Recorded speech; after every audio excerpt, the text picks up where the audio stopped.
దేవుని చేత నడిపించబడిన వ్యక్తులు కానీ ఆ కుటుంబాలకే తృప్తిగానే జీవిస్తారు. అటువంటి బైబిల్ గ్రంథాలు ఎన్నో ఉన్నాయి దేవుడు చేసి. కాబట్టి ప్రతి ఉదయం లేచి నీ నడిపింపును కోరుకోవాలి. ప్రభు నడిపింపును మనం కోరుకున్నప్పుడు క్షేమకాలమున కూడా మనం 3.5 సంవత్సరాలు వర్షం పడలేదు. ఏలియా కాలం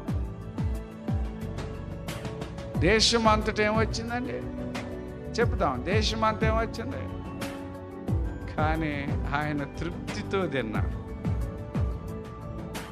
దేశమంతా కరువు రావచ్చు దేవుని బిడ్డ, దేశమంతా కరువు వస్తుంది, దేశమన్నీ ఉద్యోగాలు పోతున్నాయి, దేశమంతా మైక్రోసాఫ్ట్ కుప్పకూలుతుంది, ప్రపంచమంతా అమెరికా సుంకాలు వేసి ఏదో ట్యాక్సులు వేసి ఏదో బాధపడుతున్నావు, జాబులు పోతే నాకేం ఉండదని మీరు కంగారు పడబాకండి దేవుని బిడ్డ. మన దేవుడు గొప్పవాడు, మన దేవుడు